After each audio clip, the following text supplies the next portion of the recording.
All right, we want to go over to Dave, and yeah, it still feels like summer out there, no doubt. Oh, we still have, maybe like a week and a half of officially summer to go, but fall. I mean, we're going to be below average really quickly on this 7-day forecast. You're going to like what we have to offer. Well, not tomorrow, but after that, you're going to like it. There's a live look, Calster's camera, I Street Bridge right there, and a pretty good chunk of the Sacramento River, and we're kind of looking off to the north and to the east. Here's a look at your temperatures here on a Monday. We should be averaging about the lower 90s. Well, we're in the mid-90s around Sacramento. 94 for Stockton and Modesto, 97 Marysville.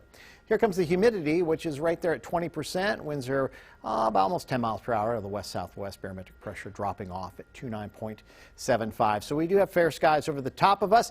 No wet weather to be found, but no monsoon moisture to be found as well, so that's good. So no threats of any dry lightning strikes. The threat for tomorrow will probably hit around 100 around Sacramento. A lot of spots will be in the upper 90s, but then by the time we're done with Tuesday, things are going to be shaping up pretty nicely. So we've had our temperatures kind of held in check, similar to yesterday. This low pressure is going to exit. High pressure is going to build in. It's relatively flat, so we're not looking for a big spike, but we are going to be above average. So like we said, 95 to 100 degrees. Then this approaches upper 80s, low 90s as early as your Wednesday. And then this is going to be a little more significant of a trough getting in here. This thing is going to retreat off to the west, and we're going to see our numbers dive bomb to maybe the low 80s by the weekend. That's about 8 to 10 degrees cooler than you'd expect to be. So all in all, going to feel a little bit like fall across Northern California pretty darn fast. So here's a look at your Tuesday. It'll be toasty for everybody. We're talking upper 90s, pretty close to 100 degrees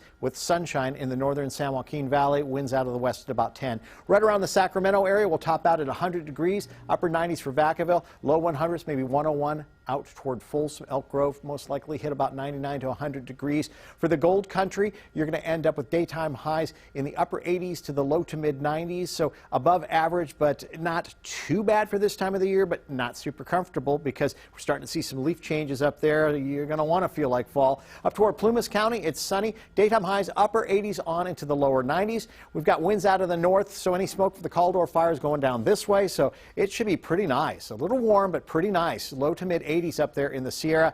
Then partly cloudy conditions, low 70s for Monterey with a nice sea breeze, mid 80s in the South Bay around San Jose, and then we'll get ourselves up toward San Francisco where it'll be partly cloudy, upper 60s, 67 up toward Fort Bragg, and we'll have sunshine and almost 100 degrees in the Delta, upper 90s for Clear Lake. 7-day forecast says, okay, ouch, and then not bad, and then wait a second, look at this. Look at this weekend coming up here. Mostly sunny with temperatures running in the lower 80s, mid 80s as early as next Monday, and as far as the 7-day forecast for everybody else, well, it's pretty nice everywhere. We're high and dry, but temperatures are dropping down to fall-like mid-60s by the end of the weekend up in the Sierra, and we're talking some mid-70s by the end of the weekend in the foothills. So fall, at least the fall-type feeling, is just around the corner here in the waning days of summer. Tony? Time to grab that cord of wood. Yes, for sure. Not exactly. Not quite. All right.